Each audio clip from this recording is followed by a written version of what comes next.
Hello and welcome to Wrestling Questions You Want Answered. I'm Adam Wilborn from What Culture, joined by Adam Cleary and Adam Nicholas from What Culture to answer all of your wrestling questions. But before we get into it, if you're a fan of this sort of thing, make sure you subscribe to What Culture Wrestling on either iTunes, Spotify, or wherever you get your podcast from for daily wrestling podcasts. We review Raw, SmackDown, the Wednesday Night War between AEW and NXT, pay-per-views, we have interviews, roundtable discussions, and a roundup of the week complete with a bloody good quiz, of course, on Wrestle Culture. As I said, though, joined by Adam Cleary and Adam Nicholas. Apologies for the late start, but we are live here on YouTube.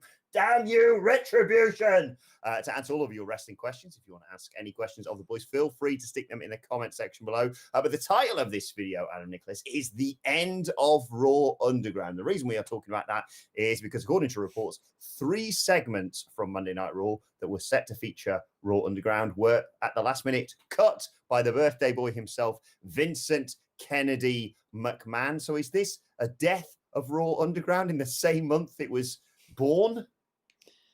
It certainly looks that way, doesn't it? I mean, it seems like they've just completely lost interest already, and which is odd because they've used it, despite the fact there might have been lots of people who weren't that interested. They seem to have used it quite well for the reasons, like people like the Hurt Business have been booming from this. So, like, I don't understand the logic of getting people invested and then taking it. I do understand, of course, because this is WWE and Vincent Kennedy McMahon.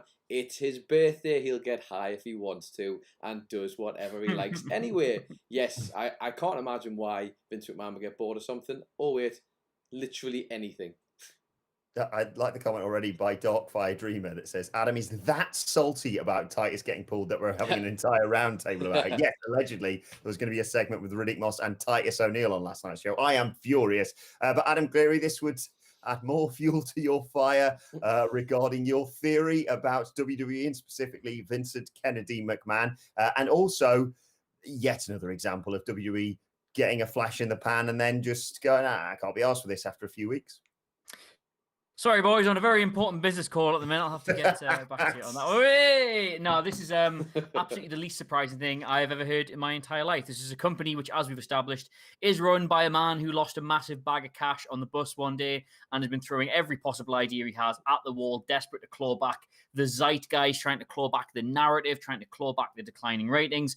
Raw Underground was another 3 a.m. harebrained idea that he thought was going to revolutionize both the company and professional wrestling at large. We'll just do shoot MMA stuff. People love that. And lo and behold, in the scant few weeks it's existed, it has not changed the wrestling industry. It has not changed WWE's fortunes. They are not getting a million+ bump every single time it is on the airwaves. So, like everything else they come up with, which is supposed to do this, like the wildcard rule was supposed to do this. Eric Rowan's spider in a cage was supposed to do this. Who tried to kill Roman Reigns with a box was supposed to do this. And they get bored and they dump it as quickly as it comes around. Retribution have 3 weeks left by this logic. The SmackDown hacker actually went well longer than it ever had any right to. This is just another, like, oh, let's do it. This will be, it's $1 million, $1 million idea. And then when it doesn't make $1 million, it's gone because they have no patience and, of course, no sense. It's surreal, though, because it's like some of these storylines are like if a murder mystery just went, well, guess the guy's dead and we'll never find out who killed him. Like they do all these teasing, or they just go, oh, it turns out it was the first guy you thought of because that gets rid of it nice and quickly. Like it did have the makings. Like I still kind of hold out hope, Adam Nicholas, that Raw Underground can establish not necessarily new stars, but just help promote what they've got now. Like Bobby Lashley's in his element there. Shayna Baszler, you know, I know there was the other stuff that was cut from last night was going to feature the two of the 4 horsewomen of MMA. So there is a role for it to play. Yeah, there is, but as Adam's just pointed out, and you have also just pointed out, and I've also pointed out, is that, you know, asking a man to maintain his sort of what's the word? I can't even do it myself. Look, I'm trying to do it right now and I can't maintain his attention for longer than 2 seconds. And he can't bloody do it. He literally can't do it. Like, if he doesn't see immediate success, even though there has been, in fairness, immediate success, in his eyes, he's not bothered. Again, it was his birthday and there's a high chance he was up to some, God knows what he was doing for his birthday and just turned up because we heard that he just kind of ripped the script up again, which obviously means, again, we've had a load of stuff cut there. And I just think, like, it's going to continue like this, in the same fashion. I did Miller's Ups and Downs edit this today, and just him trying to verbalise things, and then, like, the words coming out of his mouth just are unbelievable because they don't make any sense. You couldn't make it up. Walt Disney couldn't have written this if they tried over all of the years they've been working. Couldn't come up with something as ridiculous as what they do in WWE at the moment. And this, unfortunately, is just another example of that. One thing that could save WWE, or certainly I've seen the speculation for this online, is the return of Roman Reigns. Nicholas and I were doing the live stream on Sunday for SummerSlam when he made his triumphant return, wrecking the likes of The Fiend and Braun Strowman. First of all, Adam Cleary, your reaction to Roman's return? My reaction to Roman's return was this.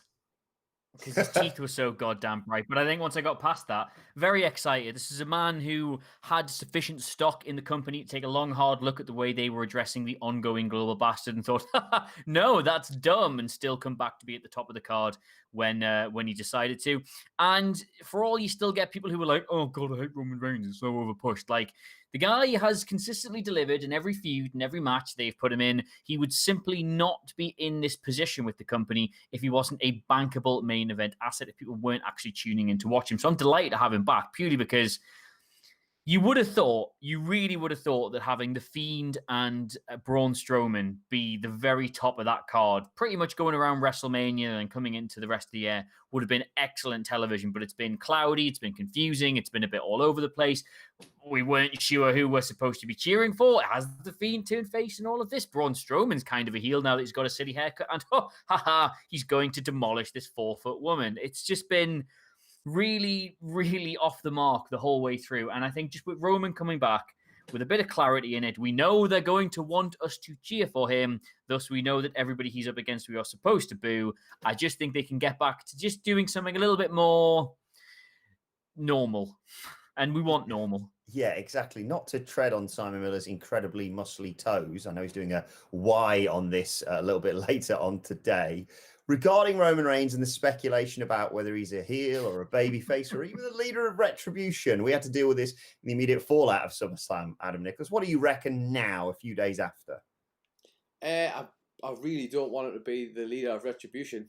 I know that much. I mean, I don't want it to be anything else other than just that badass that he was when he turned up. I don't even necessarily need him to be a heel. I don't need any of that. I said it on the stream, I'll say it again, he looked like $1,000,000. He had that, I don't care what people say, I'm into the teeth. I thought the teeth were class. Yes, they're a bit white. Yes, they might have had a hell of a reflection on them. I'm into them. He looks big. He looks tanned. He looks ready to go. If you need a superstar, if Vince McMahon could have literally handmade one, which he basically did with this man, that's what it should look like. Completely top to bottom. I don't know.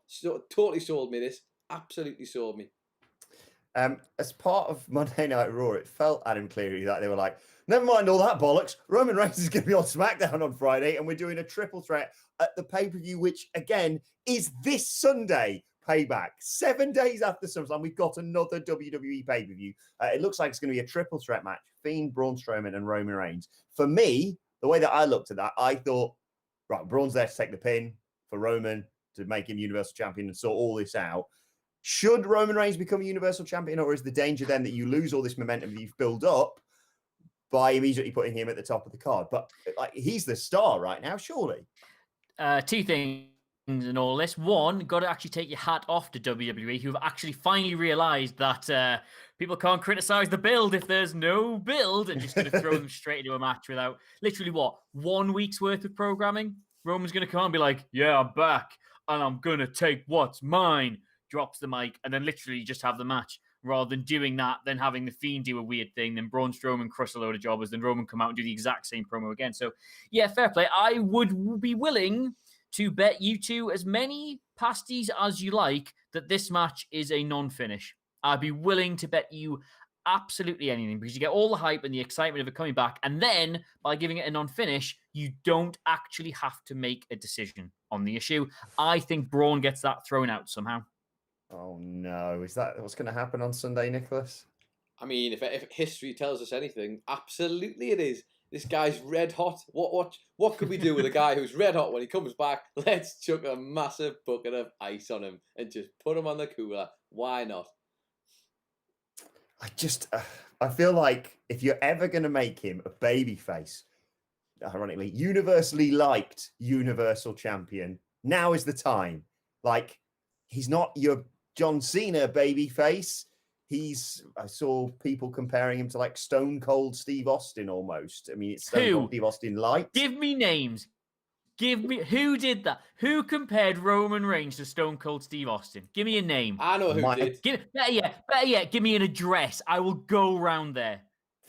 Michael Sidgwick was the one yesterday on the Raw preview saying it wasn't necessarily a complimentary version. I think he was basically saying he's Stone Cold light, which is a backhanded compliment. Clearly, all I will say is Michael Sidgwick saying that Roman Reigns is Stone Cold Steve Austin is categorically the dictionary definition of something you would say before you have the rest of the week off, where you don't have to deal with the ramifications of that statement. You can just drop that and leave.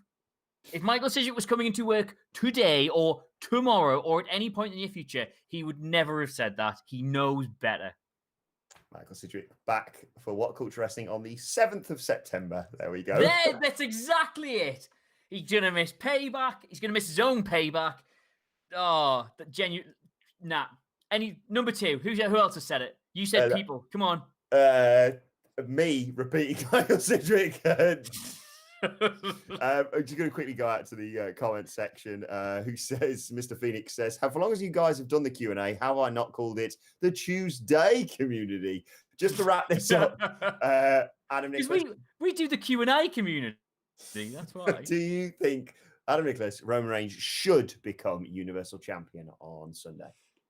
I mean, I'd give him all the belts right now. I'm on a high from Roman Reigns. For each tooth that's white and bright, give him another belt. That's where I'm at with him right now. Obviously, I know a lot of people probably aren't going to want him to be rushing back into things, but I don't know, man. It was so impactful. It was a great way to end the pay-per-view, which we broke our own bloody live stream curse by enjoying that live stream, and it was a good, ended well, despite the fact we thought it was going to be bad. We owe him so much for that, and if it means he has to take the title off the Fiend and anyone else who has to get in his way on the way, then I guess I'm up for it. Looking at the comment section, a few more questions for you. Red Lantern 161 says, "When do you think WWE might say is enough is enough and kick Vince and Pritchard out?" Cleary? Hang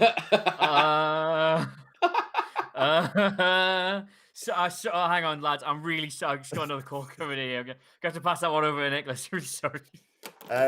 Mr. Phoenix pitches some matches for Survivor Series. What do you like of this, Adam Nicholas? Cross versus Roman versus Drew. And Breezango and Legado del Fantasma versus Miz and Morrison and Lucha House Party. how do I say this? I know I should be accepted. I really, really hate that second match. I hate it. I know I should have liked that, but I hate it. But I mean, Karrion Kross, I worry about him because obviously, we saw he got a shoulder injury. So, but assuming that he's going to be fine for the foreseeable future, that would be a hell of a match, wouldn't it? Just a bunch of big lads duking it out for who's the best. Yeah, I think the speculation around what we could be getting at Survivor Series is already very, very exciting. Obviously, looks like we are at the bare minimum going to get Asuka versus Io Shirai versus someone, which it could be anyone. It could be me, the third person in that match. It'd still be one of the best matches of the year. Adam Cleary, you are, of course, king of NXT, the man behind NXT Ups and Downs on a Thursday on this channel. We haven't had a chance to get your thoughts on TakeOver, and perhaps more importantly than that, Pat bloody McAfee. Genuinely, right, I didn't call this. I didn't call the quality of this, but when this build started, basically, while I was in the middle of getting there, do you think that Pat McAfee Adam Cole things work? Like, in the middle of that, I thought genuinely this could work quite well, because I've seen the guy work so well as just a heat magnet. Like, he's one of the best heat magnets you've seen in wrestling in ages, despite not even being a wrestler.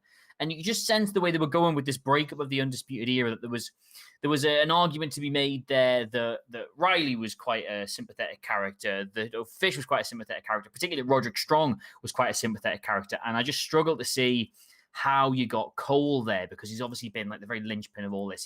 He's been the one who directs the traffic. He's been the one who, arguably, his unraveling mental state has been the one that's most cost the group. So they're not going to do the breakup immediately. They need to get him on the same page as the other three. And as soon as the McAfee thing started, I was like, Jesus, that's actually how you do it, isn't it? Because like there's nobody who's going to get on that mic in NXT and talk down to Adam Cole or be a believable heel opposite the ring to him. Although Pat McAfee could genuinely do it, and obviously he's going to have to carry him in some kind of dopey television match somewhere. But I could see the feud getting there, and just sitting there watching that. I know it's been gift to death, but that backflip into the running superplex.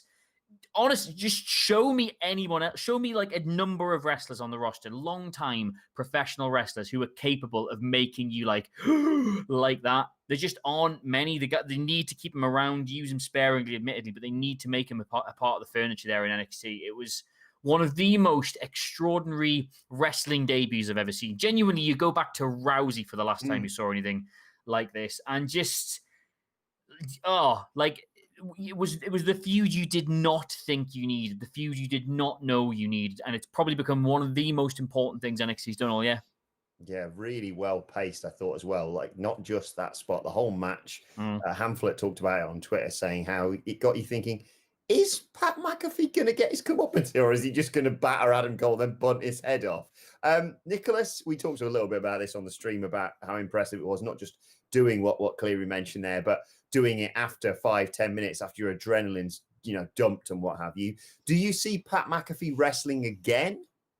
I mean, it'd be foolish not to, wouldn't it? Because it was, yes, it might be less impactful the second time because obviously now the cat's out of the bag, isn't it? He's got this wild athletic ability, which we should have probably seen coming to a certain extent, but nobody on earth was expecting him to do a backflip, nor a vertical leap straight onto the turnbuckle after to do a perfect superplex. So, I mean, you've got stuff like that. The swanton outside, the beautiful swanton at the outside was wonderful. So it would be a case of how does he repeat that, and what other tricks could they give him to sort of do that thing, to sort of make that match even more interesting than perhaps the one with Adam Cole. But I think a lot of credit has to go to Cole as well, who made him look like $1 million on top of that. So it was like the perfect combination, really. If they can figure it out, I think Pat McAfee having him in a ring again as a wrestler is an absolute no-brainer for me. I didn't like the argument I saw some people doing, said, oh, you're exposing the business by having Adam Cole set up for the last shot, and they go, no, bollocks, I'm going for the Panama Sunrise. I thought that was a perfect way of ending that match. What do you think, Cleary? The problem with it is, like, a match like that, you should expect it to be a carry job.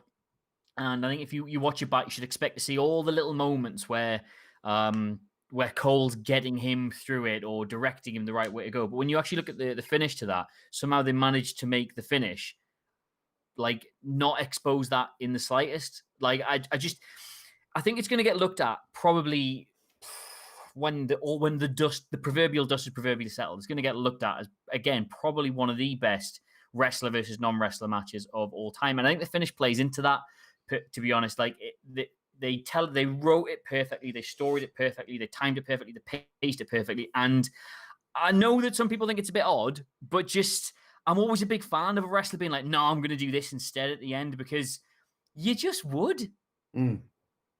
Yeah, I thought it was a really deft touch, to steal a word from there he is. Vocabulary. Hi to Matt Rains. Thank you for your donation, Matt. It says, afternoon, lads. Angie versus Sue at Raw Underground, please. Yes, Angie Mysterio, one of the biggest heels from SummerSlam weekend. Just watching her son almost get blinded at one point whilst distracting his father.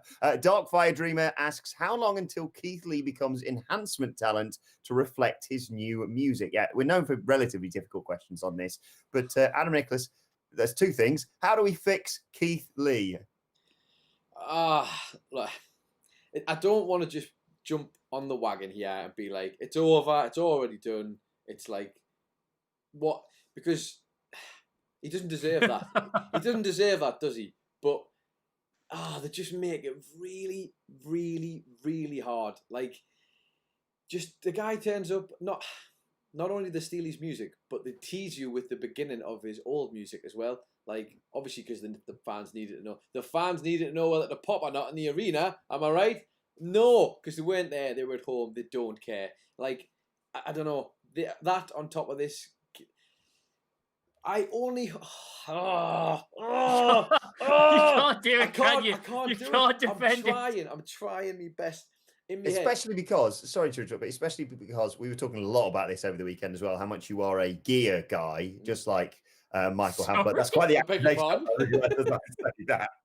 I mean, clothing, Sorry, is this wrestling 2018? outfit. Beg your pardon. It's Adam Nicholas. That was another issue of the fact that they were like, well, cover that big tummy up and wear some baggy shorts. It was the polar opposite of what you should do for Keith Lee. I think the marvel of Keith Lee is that it's a man who is of a much bigger stature than most and is incredibly athletic.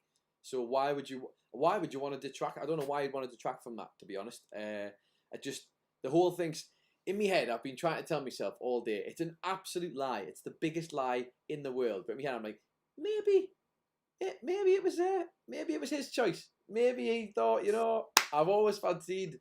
What's the point? It's the worst. Why would this just say that's the what kind of message does that send to the roster, to the people who are watching this show? This guy is not our archetypal guy. We want him to cover up his physique and also a skirt short. I'm not a guy. If he wants to wear a skirt short, the guy can wear a skirt short. Such a weird combination to put together to then try and sell to a bunch of fans who some are waiting for Keith Lee thinking, well, we've already actually seen this guy on the main roster and it was totally cool and there was nothing wrong with it. Not the Royal Rumble or anything like that. Survivor Series, the guy was a star. I don't know why we need to change it. Oh yes, it's Vince's birthday. Adam Cleary, you're shaking your head throughout all that. Just genuinely, obviously, if they've ended up like looking at Keith Lee and thinking, well, that's not a physique, you better put a top on, Tubby. Like, I feel terrible for him because the guy's physique, this Hoss-like physique he's got, is part of his charm. It's like the man is not cut or ripped or lean, but he is pure power. Like he's not a Yokozuna type. The guy's like Mark Henry. He's like a world's strongest man kind of physique. But just Nicholas saying there that it's just like you feel for everybody on the rest of the roster. I'm sorry, but if you've been in WWE for the last 3 or 4 years and you see one of your colleagues get moved from NXT to the main roster and go, they've gone and taken away his character and they've misunderstood the whole point of him and they've ruined him. Like, is this coming as a surprise to anybody by now? Like, I'm trying. Is it all good dogs go to heaven, where the dogs are worried about why they're all getting taken away in the pound, and they're all like, oh well, he's going to a happy farm place. Like, genuinely, if you're in NXT and you keep seeing them take your friends and they don't come back, they are not going to live on a nice farm and make lots of money. They are going to end up just in a furnace, pretty much. That's where they're taking them. They're going to go around. They're going to put them down because I've lost my metaphor. I just feel bad for Keith Lee. To be fair, the next thing that's going to happen is that they're going to have to decide, or he's probably going to have to decide, whether he wants to be called Keith or he wants to be called Lee. That's the next Keith step. Lee. It's just going to be one word. Keith Lee. It's just one big long word. Keith Lee. It's the way I work. It's Keith Lee. Yes, in terms of how you fix him, give him his old music back, give him his old gear back, and have him beat Randy Orton on Sunday. It's that simple. Send him back to NXT.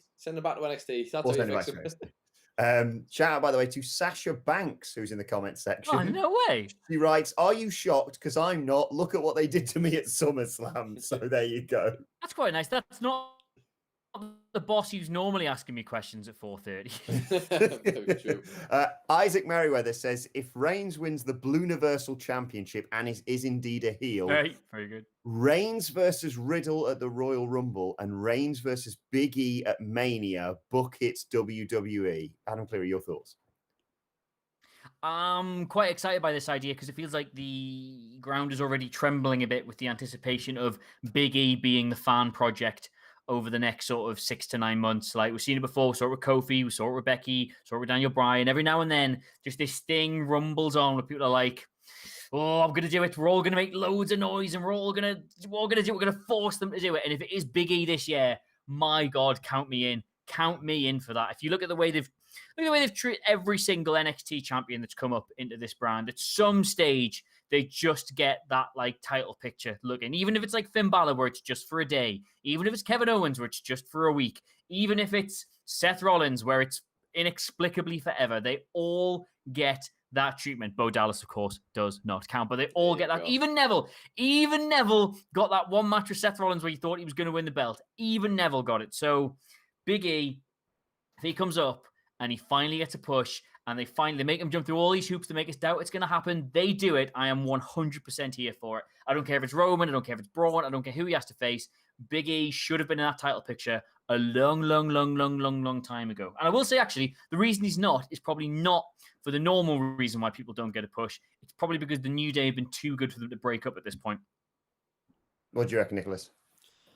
I mean, Big E's the one. I think Cleary's absolutely spot on. The fans are kind of already getting behind it. And I think added even more to this, the return of Talking Smack, albeit so spiteful that they brought that show back, I must say. I think we got the first like sort of glimpse of what we might be able to get from that show. We saw a little bit of heat between him and The Miz and sort of Big E, which kind of came from the confusion. The Miz was doing like heel character stick, and then Big E was actually on the middle of a topic he wanted to talk about, so ended up getting that weird crossover. But still, it produces the goods. Like Big E says, we've had people like Kofi who've had a chance at that in that company, and then ultimately had immediately been removed from the top of the card. They just completely fizzled out and went back to the main card, despite he's waited for 11 years.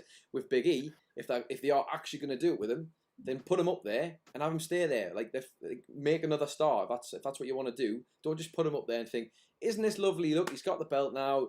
He's going to have a little run, and then he's going to lose the belt, and he's going to go back to just doing tag stuff and what have you. I don't think people want to see that. People would like to see that last for longer. Build the star like they built Daniel Bryan. Build the star like they built Becky Lynch. It's not hard to ask, and if they're up there, keep them there. One final thing I want to ask both of you about. We've had 3 tastings of the Thunderdome. The Thunderdome now. Thunderdome. Nicholas, you've got your own version of the Thunderdome behind you, Donald Glover. What do you think of it now, aside from all the idiots who are putting pictures of people who shouldn't be up there behind them? Yeah, it's a tough one, isn't it? Because I guess in theory, if you're working in a nice world where everybody plays by the rules, it would probably be quite nice for families and people who want to just like essentially be on screen and sort of enjoy and interact with the product. It's not a bad idea, but just the amount of people who don't want to do that and are going to see that as an opportunity to get on screen, do something stupid. I mean, I haven't figured out yet whether this was real or not real. It's hard to gauge. But did you see the thing that was floating around about the like that weird live execution thing that was going on in the crowd? I saw a clip of that. Someone sent it to us this morning. Yeah, I can't decide whether that was doctored or not. It's hard to gauge, and I really hope it is doctored, of course. But like at this point, even that raises a flag of like, well, yeah, that might be doctored if it was, but like, what's to stop someone from thinking, it's a great idea? I don't know. There's a lot of things that could go wrong there, but then again, I guess there's a lot of things could have gone wrong with a live crowd in WWE's audiences back in the day. So it's a risk I guess they're willing to take. In terms of does it add, it can and could. The audio stuff still seems to need to be figured out a little bit better, I think, in terms of how much we're actually hearing from the fans. And people complaining that they were getting told like what to do and when to cheer and stuff, but it's like, well, what do you want? Do you want them to be silent for the whole thing, or do you want them to interact? And I think they need to find a balance there somewhere. Yeah, Cleary, what do you think? We had Drew McIntyre getting to put their thumbs up on last night's Raw, but yeah, the sound is an issue, and obviously the visuals are too as well. Well, I've literally only ever looked at one picture of it, and as you'll both notice this week, I'm now having to wear vision-correcting glasses, as it rendered me legally blind in certain respects, but that's by the by. I genuinely think this is kind of going to be used as a bit of a model for other sports. Like, I think WWE are walking here, so I think a lot of other industries are going to be able to fly. Like, their desperation to have a fan-based experience in this means they're going to have to take risks, and they're going to learn lessons, and indeed teach other sports lessons going forward. I know the NBA have tried stuff like this. Has been a very small version of it in soccer, but genuinely, it's got its potentials to be a disaster. It's got its pitfalls, it's got its problems already. But I think by and large, if this is going to be the future of live events, if it's going to be a long time before we can start filling out closed arenas, I think a lot of places are going to take stuff like this on. And, at the end of the day, in classic WWE style, yes, there's been some horrible stuff go up, but also someone got Fire Velveteen Dream up there. So that's 50-50 booking if ever I've heard it. And a big Pikachu, which I know you'd have appreciated. I did appreciate a big Pikachu. Very interesting to see as well, of course, this week. I believe this is the show, AEW, that has live fans in attendance, obviously socially distanced and very limited numbers, of course, but we'll update you on that as and when we know more details. This has been Wrestling Questions You Want Answered. Don't forget, you can continue the conversation on Twitter at WhatCultureWWE. Watch, they can follow all three of us. You can follow Adam Cleary at Adam Cleary, CLERY. You can follow Adam Nicholas at It's Adam Nicholas, and you can follow Album. I was going to call you Album Wilborn there. Adam Wilborn at Adam Wilborn. Follow us all at What Culture WWE, as I said. Make sure you subscribe to What Culture Wrestling on either iTunes, Spotify, or where you get your podcast from for daily wrestling podcasts. It's a busy few days in the world of wrestling. Back-to-back pay-per-views, Dynamite on Thursday, NXT tomorrow. It's all going on. Right. Anyway, this has been Wrestling Questions You Want Answered. My thanks to Adam Cleary, to Adam Nicholas, to anyone who's donated or written questions, everyone who's joined us in the comment section. Thank you so much. And we will see you soon.